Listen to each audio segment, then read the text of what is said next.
All right. Hello, everybody. Welcome back to another episode of The Market Close. It is Wednesday, November 27th, 3:45 p.m. And this is the final day before Thanksgiving. The markets will not be open tomorrow, but we will be back on Friday. Thank you, everybody, for being here today. We've got a market to wrap up. Nothing too crazy happening in the broader market other than Bitcoin making a little bit of a comeback. Bitcoin making a little bit of a comeback. Right here, 96,700. We were just at 97,000 before I started the stream, 97,300. And now we're at 96,740, 97,400, which is really good because Bitcoin going up means that you've got some Bitcoin proxies that are doing well. MicroStrategy up about 11% of the day. Marathon up about 7%. Robinhood did hit, I think, 38.25 at one point today. Right now, 37.83, up about 3.86%. You got Ethereum that's not doing bad at 6.4%. 3,600 right here. Google at 170. And then you've got obviously Bitcoin 96,740. So interestingly enough, this morning we saw the comeback of Bitcoin. I think we were at 94 in the morning, and then we slowly got back up to 96. I think we 95.9 by the end of the stream, 95.4. And then after the stream ended, we got all the way up to 97. So it looks like before Thanksgiving, which you would think this wouldn't happen in terms of people just kind of leaving and, there not being that much liquidity or buy side pressure. No, Bitcoin's here. Bitcoin's here. And we got some momentum in the context of what we're seeing with Bitcoin. On top of Bitcoin being here, what's also really interesting to kind of take a look at is some of the macro data we got this morning. So Nvidia, we'll talk about that in a second. Nvidia right here down 1.6%. Nvidia not really participating, but also the Qs are down 1%. And the Qs are down 1% probably because Nvidia also is down 1.6%. S&P 500 down about 1/3%, which means some of the macro data I thought was really good, but for technology stocks today, which I think some of them, they're just getting sold off to get sold off before Thanksgiving.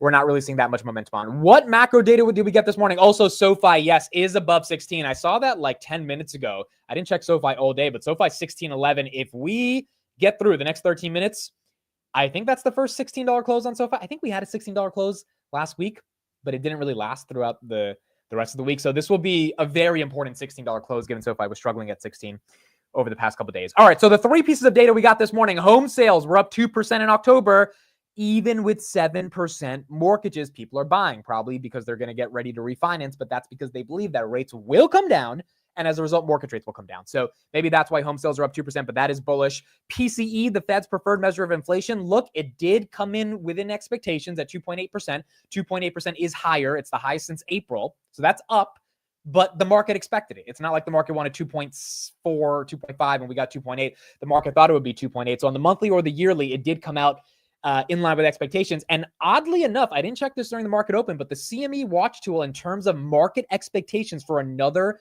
rate cut, it went to 70.30. Right now I'm looking at it is at 66.33, but it did go up today, which is good because that means the inflation data didn't hurt the chances in the market's view of getting that rate cut.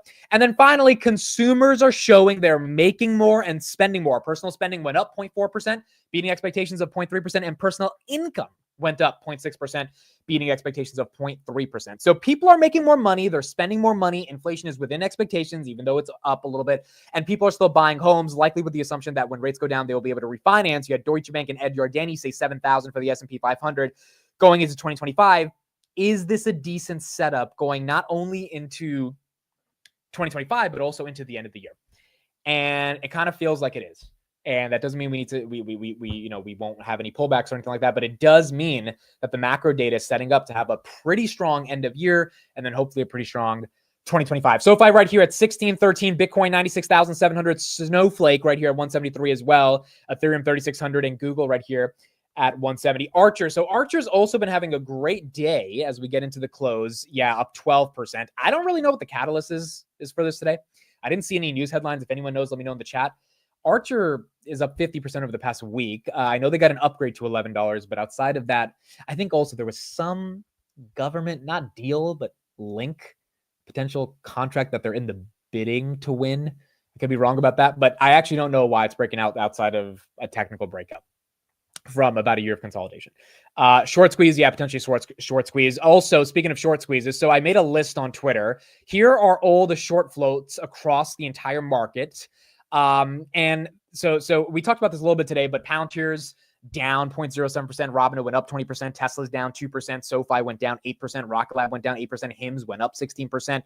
The kind of thesis around this is that some companies are getting covered, like SoFi, in terms of the short position, which is good. Some of the shorts are doubling down on names like HIMS. Google, Apple, Amazon, Microsoft, Meta, and Nvidia all have short floats of less than 1% or slightly above 1%. I believe Meta and Nvidia have it slightly above 1%. The other four have it below 1%. So, I mean, that's not bad, right? The Mag 7 are not really shorted, but some of these other names do have a little bit of a short float. Palantir, obviously, that was funny to see that even Palantir at $60, you got all these people saying it's the most overvalued company in the world, yada, yada.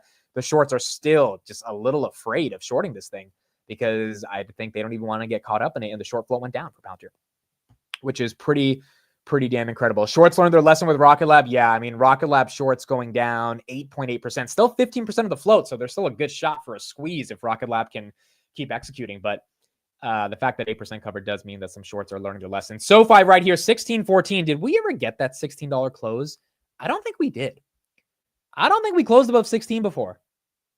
Or no, I think maybe we did like on a random day last week, but it didn't hold for the rest of the week after. I think now we got 9 minutes left. There is a good chance we can get a $16 close right here on SoFi. Even the post on X regarding Palantir valuation stop. Yeah, and as soon, if Palantir ever goes back down to like 50 or 55, they will definitely come back. But you know, those people got excited 2 weeks ago when they thought it was a bubble, and now they're seeing it get normalized at 60 to an extent, and they don't want to say it anymore. So it's just one of those things where, again, I think we all got to be humble around the valuation stuff. We can have opinions on it, but if someone's buying it right here, and in my opinion, it's, oh, by the way, institutional holdings, it's at 55%, folks.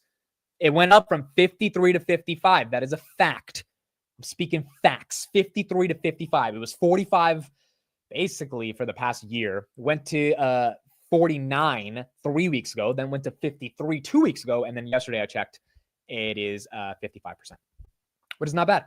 Not bad, right? And so from my perspective, I think that's just institutions, and you know, they're buying it at an expensive level, but if they are buying it, then that means there's some value that they are seeing there. Okay, so that's what we got in the context of Palantir. Keep in mind that a portion of Mara's short position could be the convertible bond. Yeah, that's a good point. So Marathon still has a 20% short float, but part of that could be the convertible bond. So that is a very fair argument. MicroStrategy, I believe, is 12% short. The shorts did go down about 10% over the past 2 weeks, but it's still 12% sold short. Again, it's kind of scary to short MicroStrategy at these levels. And also to short Palantir. And to short a lot of names, dude. A lot of names are still doing well. We're in a broad basing market in terms of having good market momentum. So kind of hard to short these names unless they are really, really doing something bad. Let's get an update from Stacy, which is one of the big analysts at Bernstein, talking about NVIDIA. I still have some thoughts on why NVIDIA is down, but it does feel like his argument is more about tariffs, maybe not as much about software rotation, but let's get his thoughts and then we'll keep going from there. Also, Iran. Yeah, congrats to anyone who has that. That was up 25% today. Absolutely incredible for Iran Energy. Welcome. So, you know, how much sway is Elon Musk going to have here? He likes to move stuff back and forth, both within China and between the U.S. and China, I guess. Let's put Musk aside for a minute. But the conversations around tariffs are interesting. Trump, you know, there's already been a lot of stuff during Trump 1.0 around tariffs and other things on semiconductors from China. Looked like over the weekend he may be planning to add Mexico and Canada to the mix. And I've said this before, like the U.S. actually does import a fairly sizable amount of semiconductors, but not from these countries. Mexico and China, it's a couple of $1 billion worth of raw semiconductors every year in the context of a $500 billion kind of industry. Canada's a few $100 million. It just doesn't really matter that much.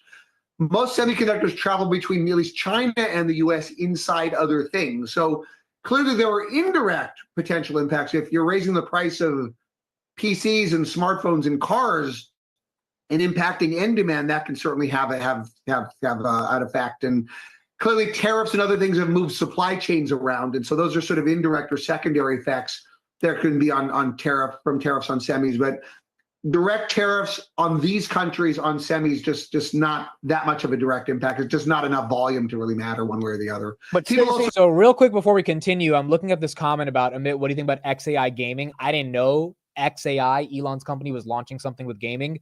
Here you go. Elon tweeting this today. Too many game studios that are owned by massive corporations. XAI is going to start an AI game studio to make games great again. There you go. XAI continuing to expand. Now we're going to get video games from XAI. It makes sense. Elon loves playing video games. So there you go. By the way, XAI now fundraised at $50 billion. So doubled the valuation in the past 5 months. Hey, forget about there's already a 50% tariff on semis from China. Yeah. Hasn't really impacted anything, right? But even outside of tariffs, there's been this dance for several years now, not just the Biden administration, Trump too, I think, around exactly how sophisticated an AI chip can you sell into China? And, you know, Nvidia will redesign and then they'll clamp down on that one, et cetera, et cetera. Do you expect the Trump administration to get, the second Trump administration to get more aggressive about that? What can you tell from how Trump 1.0 handled it and how Biden handled it? Was it pretty much just the same, or should we expect some kind of shift? And by the way, we may see some incremental. By the way, this is export controls we're talking about now, not tariffs. So this is not allowing U.S. companies to ship certain products to China. Right. And it's been primarily AI chips and as well as some semiconductor capital equipment tools. And I would say like the original like Trump actions on this were not that effective. They were pretty leaky. Most of them went after Huawei and others, and they were very easy to work around. I would say the Biden restrictions have actually been more effective, much more surgical. So they were really targeted at very specific things, and they put very sort of strict thresholds, and they actually did impact things more. And again, the companies themselves were able to work around, and last year the Biden administration made those thresholds tighter that further restricted what could be sold. And we're still waiting to see if we may see more. So Stacy's argument is that Nvidia potentially could be down based on this tariff threat. You know, I haven't been thinking that much about the tariff threat. And I guess it's just because the broader market hasn't cared that much about tariffs. So I didn't really think, oh, well, Nvidia's like down because of tariffs. I guess it makes sense. There could be some argument for tariffs, but I think the broader argument here is that there's a little bit of a software rotation, but even that argument I don't love. I think the actual argument here is investors are just like waiting to see Nvidia put up even better growth. Because again, you know, I know we got stocks going up 300, 400%. Nvidia is up 200%. You know, it's a $3 trillion company. So it's the difference from Rocket Lab going up 300, 400% at 5 billion to 10 billion or whatever. Or from 2 billion to 10 billion. But for Nvidia to go from 3.31 trillion to even 3.7 trillion is not easy, right? So, or even to 4 trillion. So I think this is more so the market just saying, hey, let's broaden out this rally. Let's go to Archer, right? Like, let's take a chance on these guys. Let's go to small caps that historically, when you compare them against the S&P 500 on an earnings ratio, obviously, you know, the IWM is pretty undervalued compared to the S&P for their earnings growth that they're putting up in an environment where cuts are going to come down. Let's go to Bitcoin proxies like MicroStrategy. I mean, like, I think money is just rotating out of NVIDIA into other names, software being one of them, but other categories where the market sees further undervaluation, which is why I don't think it's a real dip on NVIDIA. Like, I think NVIDIA hopefully maintains the 130s. And then as we get into earnings for Q4, we'll start to see some more momentum. But we don't know. We got a whole month left of the year in December to kind of see how this plays out when it comes to NVIDIA. Josh says, let's buy speculative junk over NVIDIA. Yeah, I mean, I don't think the market's saying let's buy speculative junk. I think the market's just saying, like, let's not buy a $3.3 trillion company when we don't know if they can actually get to 6 trillion. Now, a lot of the market believes they can double and get to 6 trillion in a couple of years, but NVIDIA's got to really put, and every time there, you know, people have heart palpitations before NVIDIA reports earnings, because we at the end of the day, these are not predictable revenues per se. They're not a software business. You know, the margin story is still there. Granted, Blackwell's real. And every time Jensen tells all these analysts, like, yes, this is a real thing, but they still don't believe them. And I think until we get that actual growth number that gets you to close to $455 EPS, you get money coming back into NVIDIA. However, sucks for NVIDIA people if you bought at 145 or something. But if you're in the broader market and you just want to see the market rally and broaden out, that's not a horrible thing. And most people that bought NVIDIA did not buy it at 145, 150. You guys have been in it for a while. So it's just consolidating here, which I think is also healthy going into December and going into 2025. All right, here we go. Wednesday, November 27th, a day before Thanksgiving. Thank you, everybody, for being here at 4 p.m. The stock market is now closed.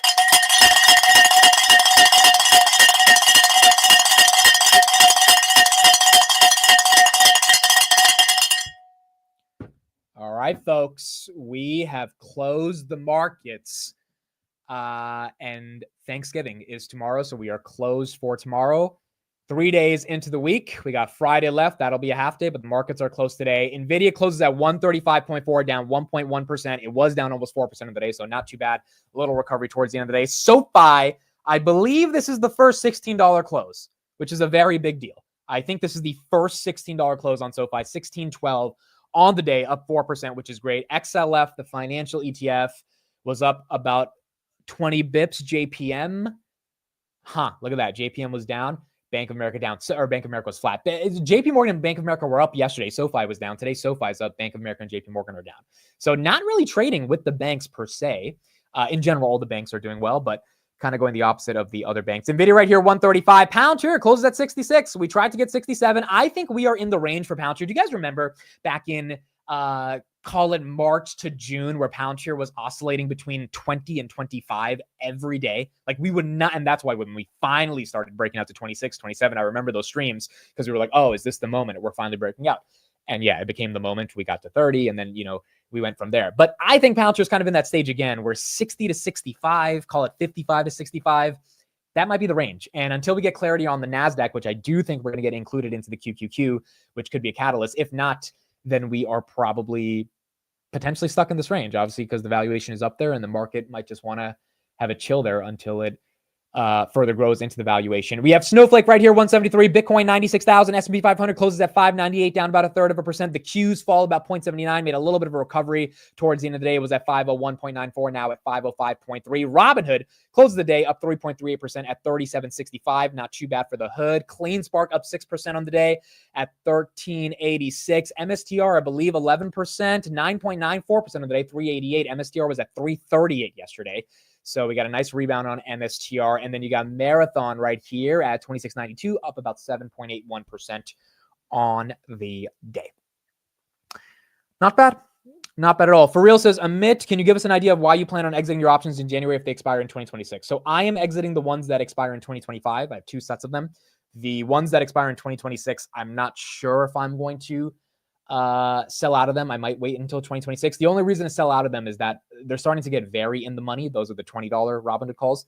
And it might just not be worth waiting another year if they're already so in the money. So the 2025 ones I will sell, but 2026 might still hold on to, or might take some profits on those. But those are getting more into the money.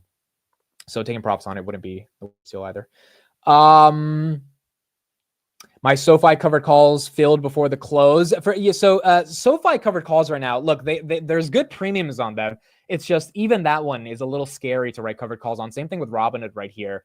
I don't know. Both of them are in a pretty strong stage where they're obviously technically breaking out. The fundamentals are there. The catalyst is there. So now it's just a question of kind of seeing where they play out. But there's some really good premiums on both of those names that people can collect some more revenue on. Grab, I did buy some more Grab today. So here's one thing I found out about Grab that you guys might not know. Grab is buying back $500 million of their shares, $500 million of their shares every year. So that means every single year, these guys over the next course of 4 years are going to be buying back $2 billion worth of shares. So, I mean, this is the Grab thesis in general. And I'm going to do more due diligence on this, but I was just reading up a little bit on today. They're buying back $500 million worth of shares a year. Their EBITDA margins have expanded dramatically. They're profitable. Free cash flow margins are good. And every sucker on the street, every Wall Street analyst is giving them a $7 price target. What do you guys think happens when this thing goes to 7? The same thing that happened when Dan Ives gave Palantir a $50 price target and we went to 60. We went to 75. They're going to upgrade it to 12, 13 by the time we hit 7. And then from 12 or 13, now you get a lot more people interested because now you're getting close to a $10 stock. More people get excited about it. And then boom, I think you have a winner in the context of Grab, especially because you have the emerging markets tailwind. The other thing that's important about Grab, so I've been saying, well, they're a $20 billion market cap. That's like, kind of up there. $20 billion is not that crazy when we think of market caps. If, this is a big if, but this is an if we're in a bull market. I mean, again, we went through a lot of the show today talking about what it means to be in a bull market. I went through all the different verticals of what we should expect for 2025, S&P 500, 7,000. $20 billion in an emerging market that is buying back their shares, positive net income, positive EBITDA margins, growing, has an actual narrative around it, all that good stuff.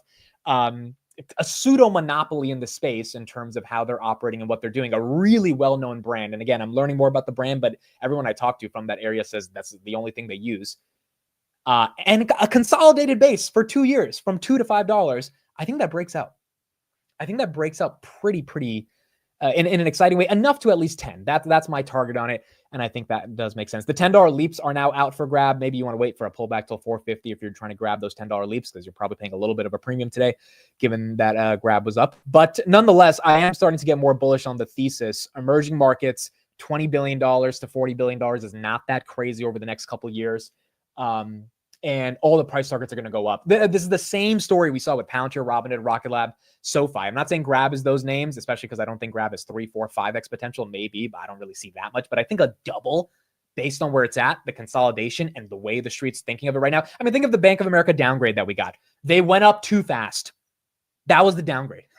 They went up too fast. Like what? And it's reasonable, right? You have to protect your clients, say, hey, take some profits, except for Palantir. They say, no, just keep buying that thing. That keeps going. But on Grab, they were like, it went up too much. Like if that's the best downgrade that you can give, I mean, there's an argument that that's not the best downgrade, which means there's also an argument that the broader market is going to get onto the story if that's the level of downgrades they can get. I was also talking to someone else who is big from that area, and they said this downgrade was just political. This is just Bank of America helping out their hedge friends get cheaper shares. I don't know if that's true or not, but if it falls 10% because the argument is it went up too fast, that's usually a sign, in their words, that Bank of America is helping out their hedgies to get some shares. So maybe that's an argument, maybe not, but that is one of the theses that I was looking at with Grab. I'm going to listen to the earnings call over the weekend on Grab. This is one I actually want to listen to and try to get a better understanding of Anthony Tan, who's the CEO, and kind of what his thesis is on trying to dominate this market as well. The camera quality is crazy. Did Amit upgrade? Amit did not upgrade, but the camera's just zoomed in more because we got this standing desk and all this stuff, so it's closer. That's why the quality should be a little bit better. Okay, let's get an update kind of on how some other people are thinking of the market. We talked about 2025 in the morning, what the bull case was. Here's someone who is saying, yeah, the bull story is there, but it's not as clean. Let's get their perspective, and then we'll keep going from there. Continue to rotate its way higher, away from danger, and take advantage of those holiday season tailwinds. 11 months through a year that investors should be very thankful for. Let's ask Adam Parker, Trivariate Research founder and the CNBC contributor. Adam, good to see you. Yeah, great to be here, Mike. So we're starting to see the consensus for 2025 coalesce. I mean, right. I guess general terms, market should be up 10%. If you listen to strategists, economy growing above trend again, yields here maybe lower. Fed doesn't have to do too much, and profits can go up double digits. Does that make sense to you? Well, the most worrisome thing hearing that is this very same people who were generally negative a year ago and 2 years ago, and the market went up, are now positive. So if you romanticize you're a contrarian, it's harder to be. In fact, you cannot be a contrarian bull anymore. Right. That's probably the worst part about it. I think the second thing would be, which is a really good point. If you want to be a contrarian bull, you can't be, because everyone's bullish. How are you going to be contrarian, right? The only way to be contrarian right now is to be a bear, but that begs the question, does it make sense to currently be bearish? It's a little bit talking out of both sides of your mouth to say, I want the Fed to be accommodative, but the Fed doesn't have to do anything. I think in the past we would have said we want the accommodation. So I think the bull story, has some things going to it. We'll talk about those, I assume, but I don't think it's as clean as it was a year ago, certainly on the sentiment and the policy side. Yeah, for sure. Lower wall of worry this year. Although I guess you could also say, look, if you want to say that you're super bullish, that might be out of consensus in the other direction. Not you, but somebody could easily make, say, look, I think we're in the early stages of a massive acceleration across the board, and therefore 10% looks light. Yeah, I could see the long-term bull case for sure, which is that we're 2 years into investment in AI that likely will drive earnings higher for a lot of companies. And probably the most bullish thing I could say about 2025 will be if I get a proof case from a real company, hey, in the past I would have hired X number of people, now I didn't as my revenue grows, that'll cause a lot of optimism about, let's say, 2027 through 2030 earnings. So that's likely going to happen next year. That's the big picture, kind of market-wide story. But what's really been interesting recently has been the rotations and the way the market is just really shuttling over in a particular direction. Financials and other cyclicals working. I looked earlier. I think only 3 of the biggest 10 stocks in the S&P are up today, and only 3 of the top dozen year-to-date winners Right. are up today. So clearly there's a lot of like, let's grab Underneath, for some yeah. laggards and let's see what's unexploited. I know you have some kind of likes and dislikes out there. What makes sense at the moment? Well, we write that note Sunday, the level set every Sunday. We send it out. And I tried this week to say, okay, what's up that I like still? What's up that I kind of don't like? And then on the other side, what's down that I still don't like? And then what's down that I feel like is an opportunity? And if I walk through those, I'd say quickly, everybody in the world thinks equal weight's going to beat, cap weight. So I think that's the most consensus trade. I don't think it makes sense for software to beat semis by this much for a very long period. So I kind of agree with that. I'd probably start to shift in the other direction. Yes, semis are cyclical, but they're also more impregnable to disruption. And so I'm starting to think I got to sell some of the software stuff and own some of the semis. Within the financials, as you mentioned, I can still believe in the alternative asset managers. I like those a lot. I think we're going to see M&A that's going to benefit the big guys. I'm less convinced that regional banks are a win. Lower rates, they don't benefit from M&A. So I'm seeing a lot of that on the retail side. So you know what's so interesting here? What he's thinking about right here is what we're thinking about, right? This morning, the question I asked everyone is like, what is the next sector? What is the next stock? This is what Steve and Chris, everyone's trying to figure out. And, Grab is nice. I think this is going to be a good one over the next couple of years, but it's not like that stock, that sector. And that's because it's really hard to figure it out which one. I mean, the same thing that the big money manager, institutional guys are trying to figure out, where should we put our money? Where should we advise our clients? That's what we're trying to figure out as well. No one has a clue. No one has a clue. No one has an answer. If you got into Nvidia at 80, you're not selling. Maybe you're not buying.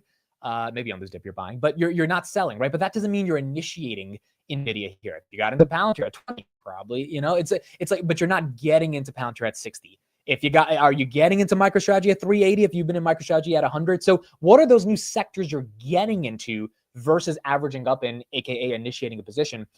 I don't think those exist, or at least no one fully knows what they are right now. I mean, the easy trade is financials, but like we actually have to see Trump's policies go into effect for M&A and IPOs to increase, right? Another trade is the semis because they've been beaten up, but semis have to actually not be cyclical in 2025. And I know Nvidia won't be. The rest of them, I don't know. Theoretically, if Nvidia is not cyclical, the rest should continue to follow, but that's something we have to look at. Then software, but a lot of software companies outside of Palantir really haven't fully shown a ton of acceleration of growth, right? Like Palantir has, Snowflake just has. They're not at 30% yet. They're at 28%. Salesforce is still trying to get there. Adobe's kind of there, not really into it, flopped on earnings. So the software names still have to prove that they matter. And then the other ones are just a bit speculative, right? Like the Archers of the world, which are amazing companies for big money managers. Archer is speculative. And will that money actually come into these stocks? I think we're gonna have to see in 2025. Microsoft FTC investigation. The US FTC has just opened an antitrust investigation into Microsoft. Oh boy, I'm gonna guess MSFT is down 1% on that. MSFT is down 0.65% on that. Why are they trying to do this? Were you guys saying that in the comments? Was I not looking? Oh, there's a lot of comments about this. Oh, sorry. I was rapping, I was yapping, I was spinning. Why are they investigating Microsoft when Trump's about to come in? This is weird because the whole point of, I think, Trump is to kind of let these companies not get investigated. That's weird. Let me see if I can get any update on this. Let's see if CNBC has any coverage. What are they investigating Microsoft for? Let's see. Why are they mad at Microsoft? Honestly, though, I'm not going to lie. For all the people that have been laughing at Google getting investigated, well, here you go. Microsoft is in the same boat. Trump isn't in office yet. Yeah, that's fair, but he's about to be, right? This is the weird part. U.S. antitrust watchdog launches broad investigation into Microsoft. Like, how much time do they have to do this investigation too? Drilling into everything from the company's cloud computing and software licensing businesses to cybersecurity offerings and artificial intelligence products. Oh, so they're going after everything, bro, which means just like search, YouTube, all that stuff that Google got grilled on, and the fact that the DOJ is trying to get them to get rid of Chrome. This is like a legit headline. That means that level of investigation, if the Trump administration continues to allow it, which I don't fully know if that'll be the case. That is, yeah, here's the coverage right here. That is what we're seeing right here in the context of Microsoft. I did not expect this, not before Thanksgiving. Here you go, Microsoft getting sent basically to the principal's office. This is according to a report by Bloomberg.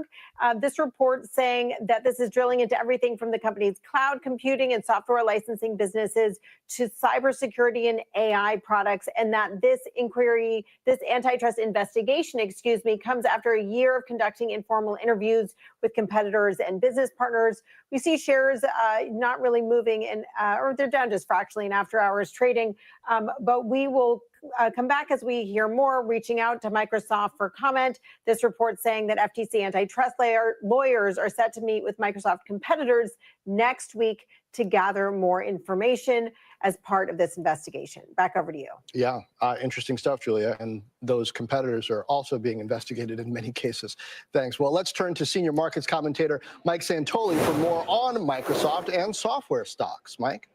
Yeah, Johnson, extra little kind of pebble thrown into the pond here in this group. Take a look at software relative to semiconductors. Been on quite a ride. This is going back a few years back. Okay, so we talked about the software semi-divergence. Wow.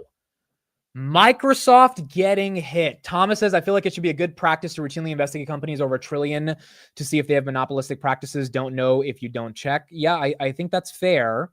It's just kind of weird before Thanksgiving, and it's also kind of weird that they're doing this when a new administration is coming into power that's probably going to have different rules and ideas than the current administration, especially if Lena Khan is gone. Now, granted, Microsoft, we talked about it this morning. I mean, they're barely seeing a reaction after hours because they weren't up that much this year anyway. They were up like 14%, 14.5%. Now it's like 13% or 12.5%. So it's not like this has been an amazing year for Microsoft. Google is still outperforming them. But I wonder what the FTC is trying to get out of this. Because here's the bottom line. Does the United States want to win in AI or not? Because if we do, we need Microsoft to actually innovate. And we need them to make Copilot not like a piece of crap, right? We need them to actually put in the work, grow, deliver shareholder value, but also win. So if you investigate them, imagine they say, well, we think that the OpenAI acquisition was illegitimate or yada, yada, gave them an unfair advantage in AI workloads through their Azure products. It's like, dude, Microsoft, Amazon, and Google are really competing at this. Like, I think there's a lot of competition between those three, and I think that's healthy competition. Now, is there anyone competing with those three at their scale? No, but that's just because those three are phenomenal businesses. And like, you're not going to have 17 different Microsofts. Especially in technology with network effects, it's kind of winner takes all. So the fact that you got three of them duking it out, and then Meta's finding their different way to compete, Nvidia's finding a different way to compete, I don't know. What exactly are they upset about with Microsoft? What is Microsoft even doing that like makes people feel, oh, this is unfair, or like this is hurting the consumer? I don't think there's anything that there. Palantir did not partner with APA Corp today, Cole. They partnered with APA Corp 2 months ago. So you might be just seeing a headline from 2 months ago. I remember because I reported on that. That was about 2 months ago. Energy company, but that is not today. China is innovating in the meantime. Yeah, China's innovating in the meantime. See, China, they don't care. China's just going to get the job done. And the reason we're above China is because we've always been faster and better, but not if we have this much investigation. Josh says you have a big moat. Here's an FTC investigation for being so good. Again, I haven't read through the whole thing. Maybe there's something around Microsoft that is so unbelievably monopolistic that it just has to be broken up. But I feel like that was back in the 90s when, they legit had monopoly back then. But then they stayed stagnant for 10 years. Steve Ballmer did not really create shareholder value. This Indian dude, Satya Nadella, walks in, flips the whole script, and actually gets the stock to go up. So it's not been like Microsoft's been a beast for the past 20 years. They've been struggling to find their place, and now they're kind of finding it. But it is kind of very weird how the market's interpreting this. But stock really not showing a reaction right here, down about 0.45%. MicroStrategy up a little bit right now. Marathon up a little bit after hours. Bitcoin just chilling below 97,000 and 96,000. And then you got Archer right here up 11.9%. Where's Google on this news? Google's up. Google likes it. Google's like, yes, join the party. Join the party of being investigated. Both of these guys are in the principal's club or principal's office right now. Did you guys ever get sent to the principal's office?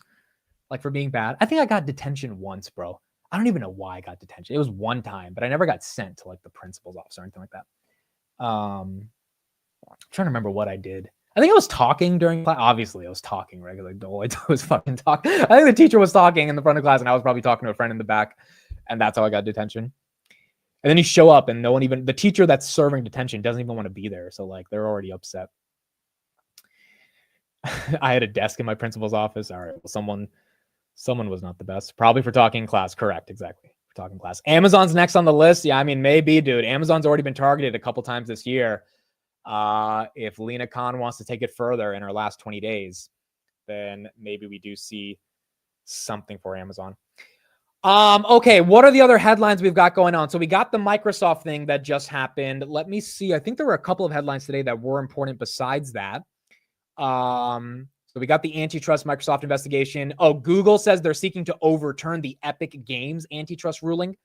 That was from December 2023 when a jury found that Google violated antitrust laws in a revenue sharing agreement with Epic Games. So they're trying to change that. Oh, we got some news on Amazon and Rivian. Rivian was up today. Rivian had a nice green day. Brian said I got detention for eating a Filipino rice cake in class. You know, I almost got detention once for wearing a hat in school because they were like, that's disrespectful. I was like 7th grade. There was a security guard who used to like take my hat off. And then 2 seconds later, when he's not looking, I would just put my hat on. It was like, it's not that serious, bro. Like but yeah, you know, those were the things in school that we would get in trouble for. Amazon has deployed over 20,000 custom electric delivery vans from Rivian across the U.S., reaching 20% of its targets to roll out 100,000 EVs by 2030. This move is part of its commitment to the climate pledge, aiming for net zero carbon by 2040. Even with this, Rivian is not making a profit. So the Amazon deal is not doing enough to help Rivian right now. But it is good for Rivian for the long term if they can become profitable. We do have an update from Canada, or Canada, as you guys like to call it. Canada is examining tariffs on certain U.S. items after a 25% tariff threat from Donald Trump. Now, here we go. Canada says we are going to fight back. And now it's going to be a question around negotiation. Now it's going to be a question around bargaining. Now it's going to be a question of, does Trudeau have it in him to tax as much as he wants to tax?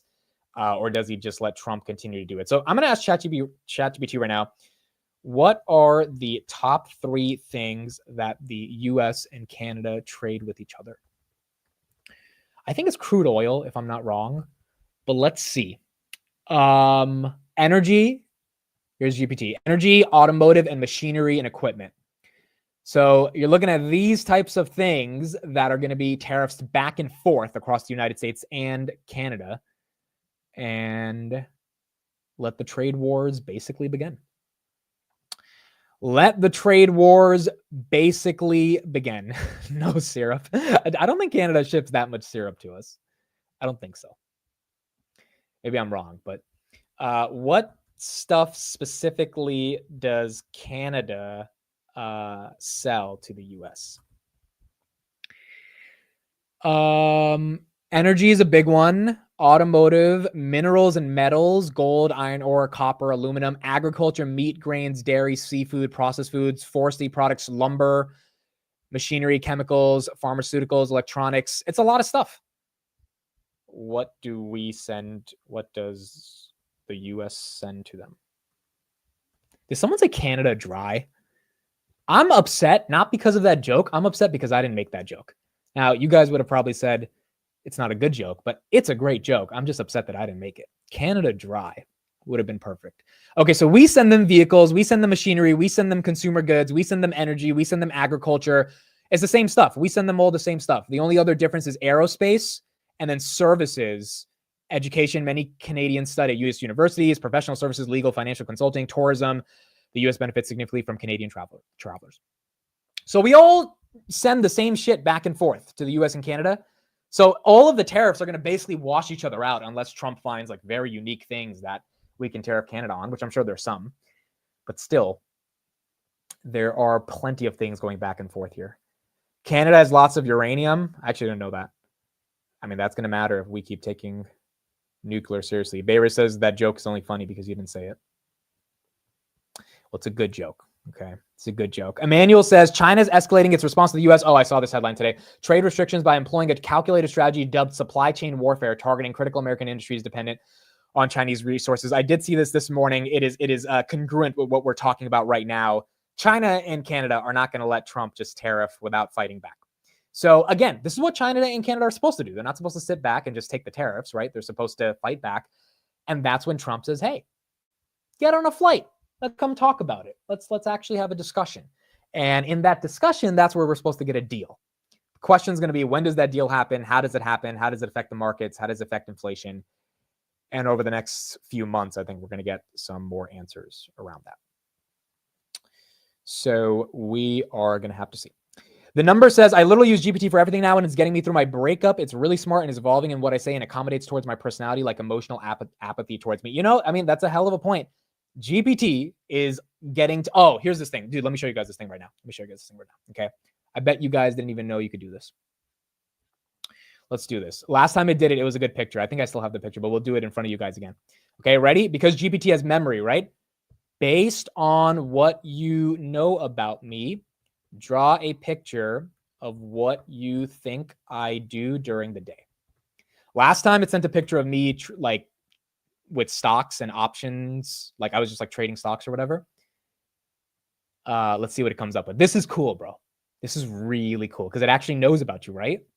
Yeah, look at this. Same thing. This is basically what I did. Look at this. Look at this, bro.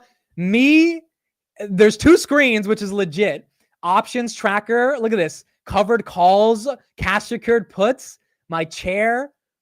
Like this, if they had a camera and I was legit live, like that's wild, right? Isn't that crazy? You guys can do it right now if you use GPT and actually every day, just say, hey, based on what you know about me, what do you think I do every day? Let's do another prompt. Based on what you know about me, what do you think I like to do in my free time? No, make me a picture of something you think I'd like to do in my free time. It might take a picture of me like studying an options book or something. I have no idea. I have no idea what it's going to come up with. I never asked that question. But this is cool, right? Yeah, so it didn't get too specific, but it's me on my laptop. You got a coffee right here, and then it just says books with New Jersey on it. So it knows I'm from New Jersey. But like even the fact that it could come up with this is wild, bro. Absolutely wild. Insane. So, I mean, yeah, kind of like everything you ask, right, is being monitored. So as you guys can see, I don't ask ChatGPT about Grindr or anything like that. You guys probably thought there was gonna be a weird picture, dude. I asked ChatGPT about stocks. Okay, that's all. I don't talk to it about anything emotional. I'm like stocks. If I sell this option at this time, what do you think the theta decay? That's it. That's what I'm talking about ChatGPT with. But the fact is, that's my use case for it, and the fact that it understands that is amazing. So to the person's point about using it to get over a breakup, that's a really big use case. It knows about you. It's only going to keep knowing about you. And if AGI is coming, imagine what the use cases is when it actually is like a twin version, a digital twin per se, of who you are as a human being. Kind of scary, but it's also kind of like, holy crap, where could that go? What could the use cases look like? And how exciting could that become? So that's what we got in the context of ChatGPT. Okay, let's look at another piece of news. Either you're going to get excited about this or you're going to get scared about this. Net long positioning in S&P 500 futures by institutional investors is now at 240,000 contracts, the most on record. Bullish positions by asset managers, leverage funds, and other investors have quadrupled in just 18 months. The number of held contracts is twice as high as during the 2020 to 2021 bull market. This comes as the S&P 500 has rallied 50% over the past 2 years, and the index has also hit a 52 all-time highs this year, the second most all-time highs in 7 years. Obviously, now trading at an all-time high at close to that 6,000 range. So you got the institutional investors that are betting long on the S&P 500, and that net long positioning means that's taking into account the short positioning and the hedge position on the downside, still gives you 240,000 contracts on S&P 500 futures net long. Obviously, it's an understatement to say people believe this market has momentum. We talked about why in 2025 there could be further momentum. Question is just going to be, does it play out like that, or do we have some headwinds that potentially could stop it? It's a ChatGPT. Create a picture of Vlad and I holding hands in the park. You guys are wild, bro. But like people don't use the image generation thing on ChatGPT. It can create a lot of images and you can give it some crazy prompts. And like, I mean, I think it's just going to get crazier and crazier and crazier over the next 5 years. And we don't even have GPT-5 yet. We don't even have GPT-5 yet, which is going to be really, really awesome. Okay, one of the things that could stop 2025's big bull run is inflation. Here's what Jeffries thinks could be an issue if we have more inflation. Our average is on pace for 20% or so gains this year, but our next guest sees more opportunities outside a traditional portfolio of stocks and bonds. Lori Goodman is the global head of investment and wealth solutions at Jeffries. She's here at Post 9. Good to see you. Hi, nice to see you too. First, with the premise of, let's say, you're an investor, long-term time horizon, the traditional mix of 60% equities, 40% bonds. I mean, it's come in for some stress over the last couple of years, but why would you say that that's not enough at this point? Yeah, I mean, I think we've been in an era of complacency. If you look from the period of the global financial crisis up until one blip in 2022, the 60-40 portfolio really worked. But if you look, that period was also anomalous in that we were in a low and declining interest rate environment. If you think that the populist agenda, which really got Trump elected, and the rhetoric that he has around it related to tariffs, related to immigrant deportation, it's hard not to imagine that there could be an inflation spike. If there's an inflation spike, the 60-40 portfolio breaks down. Mm-hmm. Equities and bonds correlate, and they correlate to the downside. So what we're really looking for are what are ways that we can help clients preserve capital, compound capital in any environment, because we don't know what's going to happen with inflation. So you're essentially looking for a more durable inflation hedge or a source of returns that can perform in that type of environment. Where does that bring you specifically? Sure. So we focus a lot on alternative investments. Private credit has been a very... So again, you got other analysts even thinking, hey, maybe there's other places to be outside of the market if inflation is an issue. Now, this is something I disagree with. I don't think alternative investments are that interesting. I think, if the stock market is going to get screwed because you got bad inflation, I don't think alternative investments are going to do that much better unless they're like uniquely hedged, which specific credit swaps, I guess they can be hedged. But the problem is you've got to be very correct on your assumptions there to make a return if the broader market takes a hit, because then a lot of things are taking a hit, or you just got to be short the market and then, you do well. So I think although inflation obviously can be a concern, the positioning out of the market, if you're like concerned about inflation, isn't really happening right now. We're not seeing tons of people go to these different alternative instruments. We're seeing more people either just buy leveraged ETFs at the downside, maybe buy SQQQ, which, by the way, let's take a look at that. Haven't looked at that in a while. But most people are staying in the market. Everyone's trying to sell their private credit funds. Yeah, 100%. I mean, that's what a lot of people are trying to do as well. A lot of these fund managers get paid on different fees, right? And they can get more fees if they suggest different things that are not just the market or not just like basic ETFs. And so if they can kind of paint a picture that, hey, the market's been really good for 2 years, might not be good the next year, you might want to get into something else that's a bit more conservative, which is exactly what happened in 2022. And then people got their faces ripped off by 2023, 2024. That might happen again in 2025. But it is primarily going to be based on if companies can continue to execute and show good earnings growth. What will you do if inflation raises again? Well, look, inflation rose again today. Inflation was up today, although it was in line with expectations. We were at 2.8%. Short QQQ, by the way, was up a little bit today at 33.41. This thing is down a lot for the year. Yeah, it was at like $108 in October last year, and then closer to 70 at the beginning of the year. Inflation is already up. It's just not up that badly. And I think that's why I am not that concerned about inflation. Maybe I need to be a little bit more, but I don't think inflation is going back to 4 or 5%. And if it's not, I know the Fed keeps saying, hey, 2%, we want 2%. But like at some level, I think they're going to be able to say it's okay if we have 2.5. And maybe they don't physically say that, but their actions by cutting rates will confirm that, which is kind of all we need. And that's very important. If growth gets its face ripped off in 2025, my preferred shares will moon. Thanks, Chris. Yeah.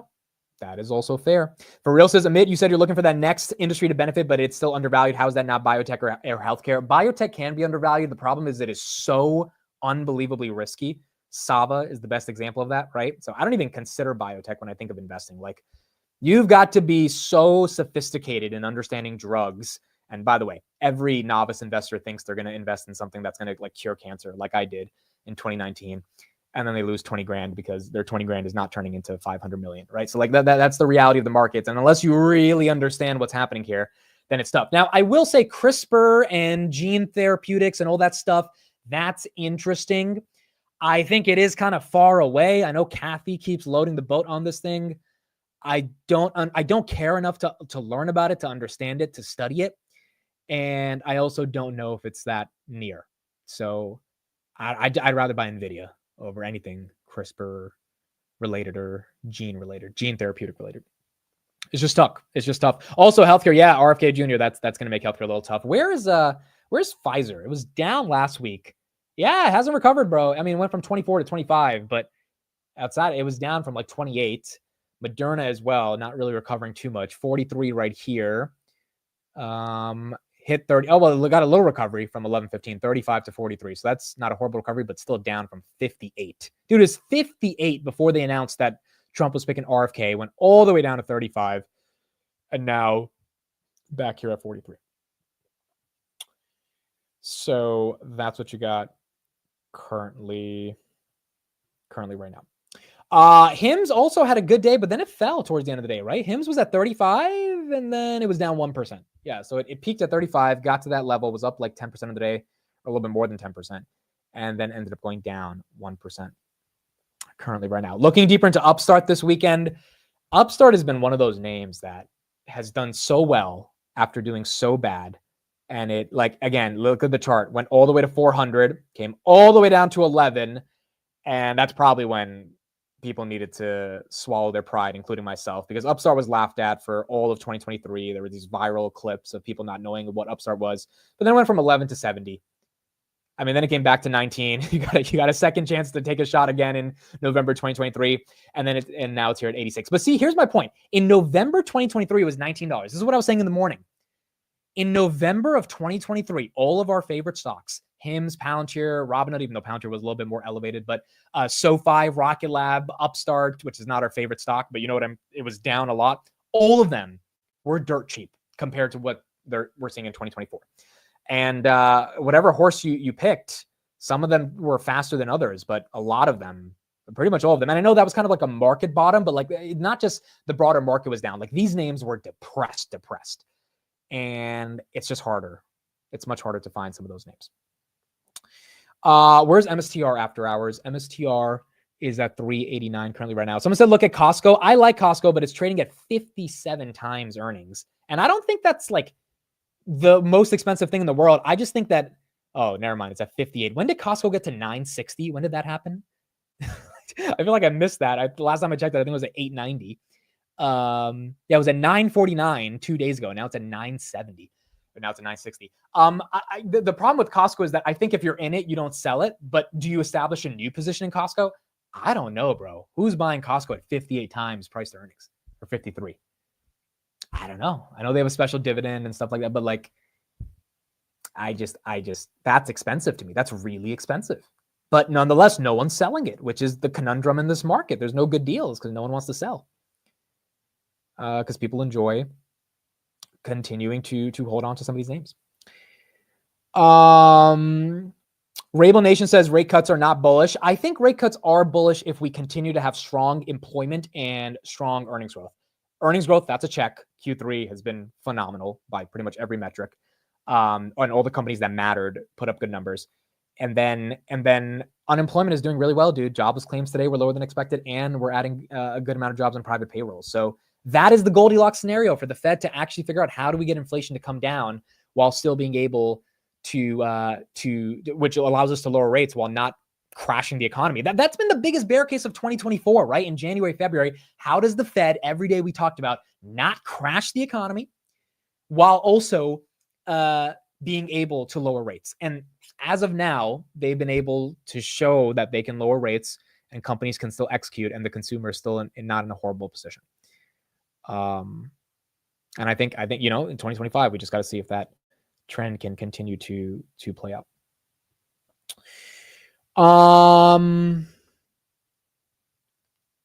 People buying Palantir calling Costco expensive. I believe in both, but that's funny. Look, they're both expensive. I agree. They're both expensive. But again, this is a very unique type of market where things are expensive and it doesn't matter because they might stay expensive because no one wants to sell. Also, again, no one wants to really take profits until January, right? People kind of don't want to add that to their tax bill unless they have to. So you have another argument here, then maybe it's okay for people to just chill out a little bit instead of necessarily taking profits immediately into the end of the year. Okay, what else? Oh, here's that update on Google we were talking about. Let's take a look at that real quick. So Microsoft, if you're just joining, is getting investigated by the FTC. Google is fighting back against some of the stuff they had to deal with. Let's get an update on that, and then we'll keep going. Google's latest move after losing that antitrust case over search, subpoenaing AI rivals, trying to rebuff the DOJ's efforts to force a Chrome breakoff and more. Drew DeBose is going to explain that strategy right now in today's Tech Check. Hey, Dee. Hey, Carl. So in short, Google wants to convince the court that the emergence of AI-powered search needs to be taken into account, and it has changed the search market as we know it. Google writes that business models in AI, much less winners and losers, have yet to be determined, and competition globally is fierce. So what is Google asking for from its rivals here? Well, a lot. If granted, it would represent an absolute treasure trove, especially from those startup darlings that don't typically make user data or financial performance public or hand it over to rivals nonetheless. From OpenAI, Google wants usage data for ChatGPT, licensing agreements, even board minutes related to its plans for search distribution and any advertising strategies. From Perplexity, it's looking for active user data, advertiser pitch decks, its monetization strategy, among other information. Now, Google's also asking Microsoft for its agreements with OpenAI and other AI companies, writing, if new artificial intelligence tools and technologies have provided Bing a novel mode of distribution, and all indications are that they have, Google is entitled to present that evidence. Now, OpenAI and Microsoft have agreed to some of those requests. Perplexity lawyers say that they're looking at it. Now, this could open up a new chapter, not just in this case, but in the generative AI race at large, if this is made public, potentially strengthening Google's defense, which is what it wants, but also exposing industry dynamics and potentially leading to more regulatory action. Now, Google's deadline to submit its own proposed remedies in the case is December 20th. The next critical step, though, and the real wild card here, is the incoming administration and how it will handle or reevaluate these remedies.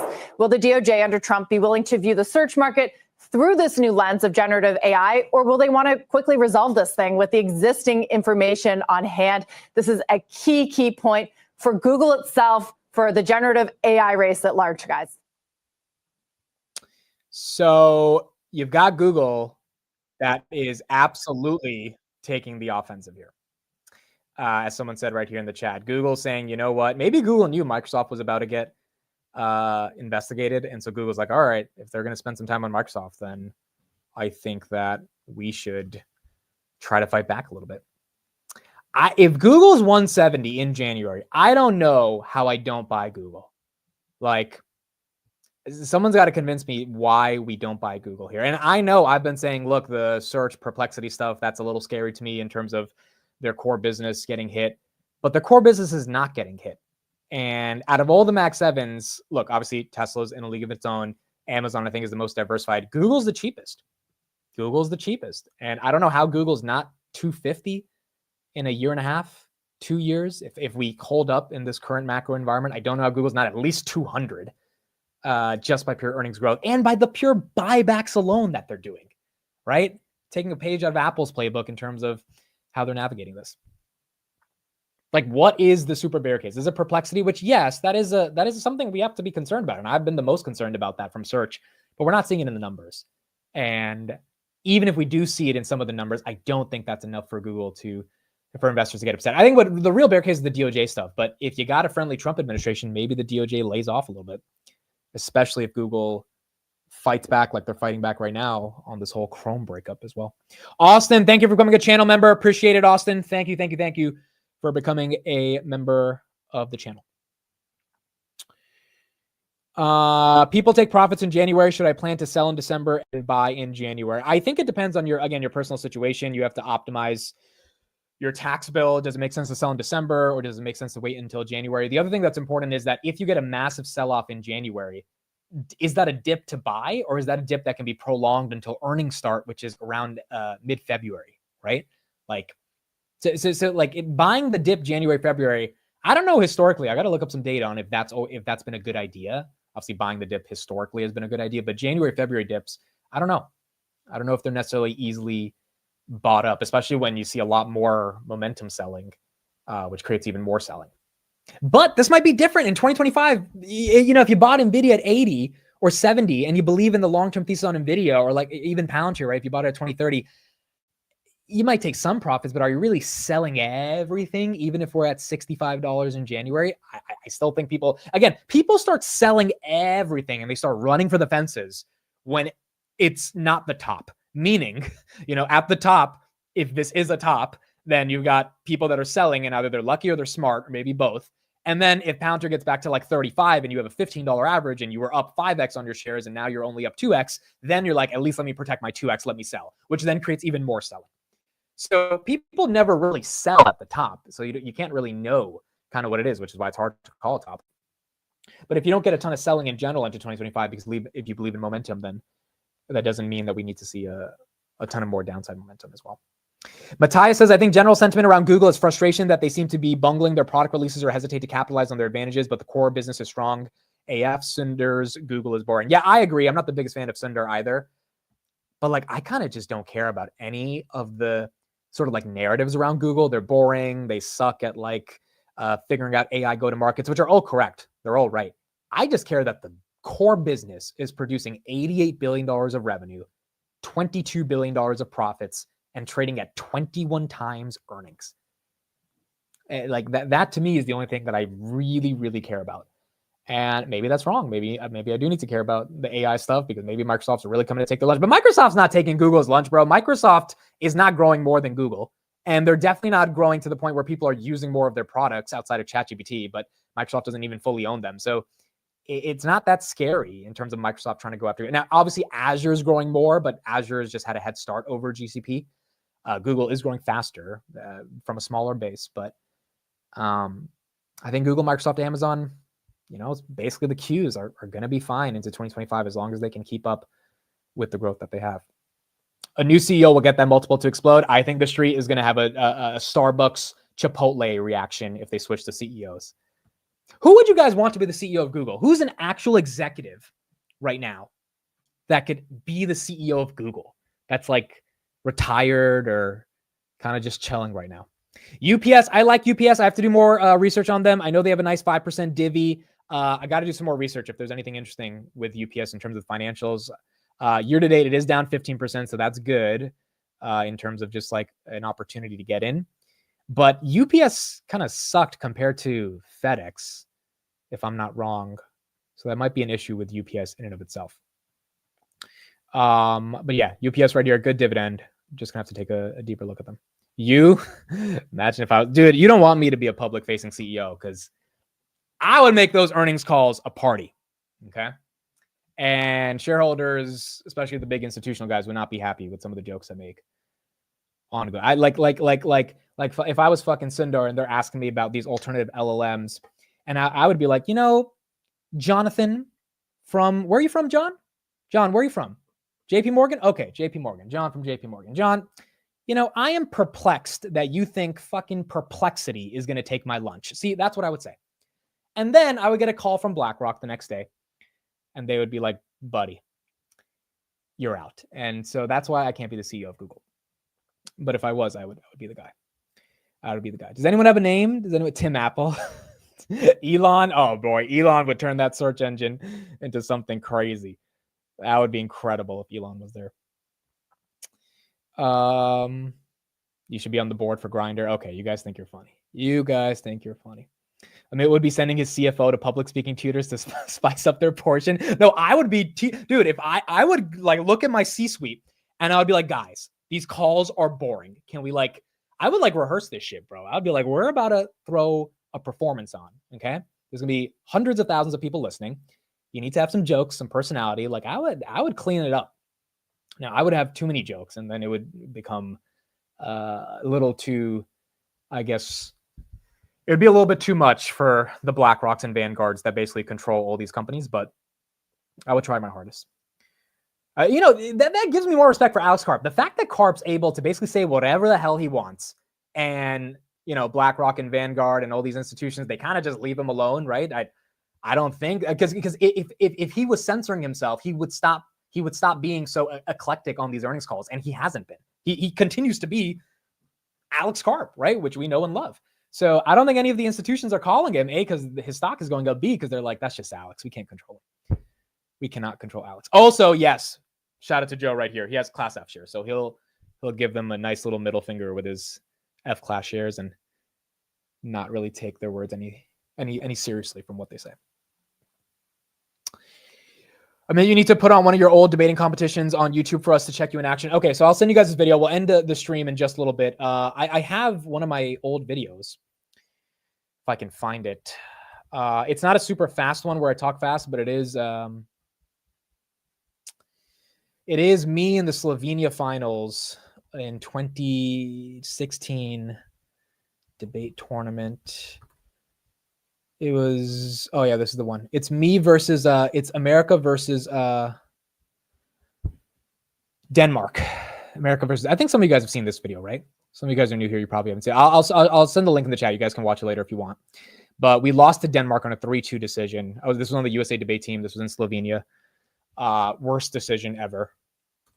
I told you guys the story, right? Worst, like literally there was 1,000 people in the audience, all of them from different countries, and they came up to us at the hotel after, and they were like, you guys got robbed. And the reason we lost, guys, I will say this till the day I die. The reason we lost, unequivocally, Trump was beating Clinton in the polls. Trump was winning. And Europeans do not like Trump, bro. They really didn't like Trump. And we kept being barraged as the Trump-loving MAGA American team.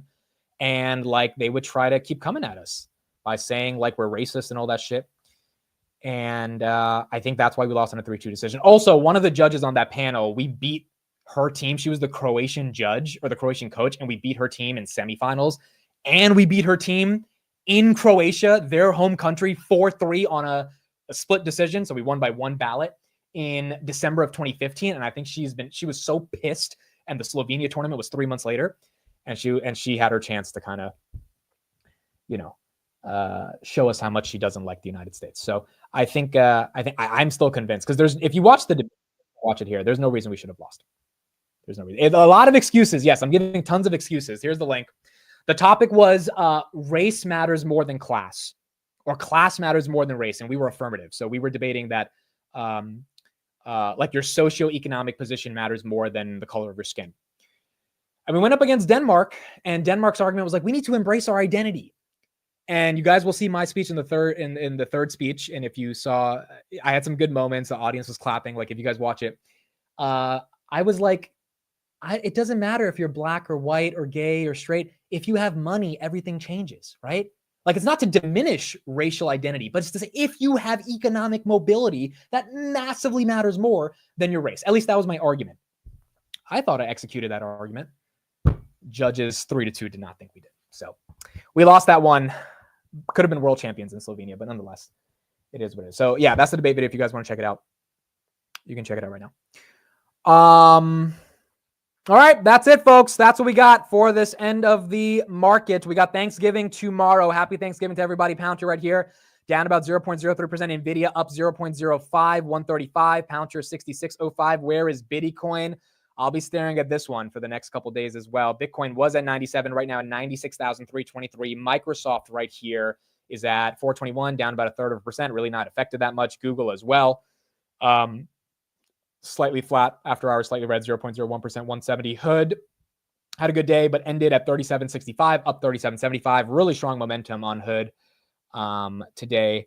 Ethereum, nice 3,600 right here. The Qs took it on the chin, going down 0.79%, and then the S&P 500 right here at 598.83. Where is Palantir? Palantir 66.05, and then again S&P at 598.71 after hours. All right, that's it. That's it. Thank you, everybody, for being here. Appreciate you guys. Have a great Thanksgiving. That is it for the show. We will be back on Friday. So tomorrow will be a day where I do not occupy multiple hours of your life in the background or in your ears, in the car, whatever it may be. But I'll be back on Friday. And Friday we'll have the dividend stream. We'll talk with Steve, and we'll open the markets 1 p.m. I don't think Friday's going to be that liquid. I think a lot of people are going to just be done for the week, so I wouldn't expect too much action there. But we'll see what happens on Friday. Did you see the new hood feature for picture-in-picture? Yeah, I saw this. This was really cool. So shout out to No Stress right here. I don't have this feature yet, dude. I need this feature, but Robinhood, on YouTube, you're like watching a video on your phone and you can like minimize it, but still keep the thing playing. This is what Robinhood's doing. So look at this. There's this button, right? You click that and then boom. You can literally stare at your stocks while you're scrolling Twitter, bro. It is definitely degen, but it is so smart from a gamification perspective and from a user attention perspective, just keeping people there, right?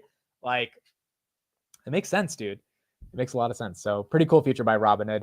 Not bad at all. If you guys want to follow No Stress, great account on stocks and on Robinhood. You guys can follow him right here. I'll put it in the chat. A lot of good stuff on Hood and a bunch of other stocks in the broader market. Got access to Legend the other day. It's just not there yet. I don't like it. Look, that's fair. They got a lot of stuff to improve. I think it will get better. I'm just happy they got it out. But yes, I agree. Legend does have a ton of stuff to improve. And I think it will get there. All right, folks. Robinhood. Last time, Robinhood, we got 37.75. Palantir 66.02. S&P 500 598.77. That is it for me. I talked at the end of the market open about Thanksgiving and being super thankful. I'm not going to go on like that 15-minute rant that I went on. So you guys can watch on the market open. It's in the last chapter. But I will say thank you to everybody being here. Deeply appreciate it. Hopefully you guys have a great Thanksgiving. If you guys celebrate it with family and friends, hopefully that's awesome. I talk a lot about working your ass off, and this year has been one of those days where I work my ass off. Tomorrow is going to be one of those days where I actually try to relax and not go crazy with the work and legitimately spend time with family, because at the end of the day, if we're working so hard, it's to spend more time with our families, right? So I'll be kind of chilling out tomorrow, and then Friday we're back on the grind. Then we are back on the grind. All right. Thank everybody. GE, JG, Eeyore, Brofesco Joe, Mateo, Harmsy, bro, no stream. So selfish. Appreciate you, Nemo, Myra. Thank you everybody for being here. All right. Have a good one. We'll be back Friday. Good night, everyone. Happy Thanksgiving. Thank you all for being here. Love you all. And we'll see you back Friday morning on the market open. Bye, everyone. Good night.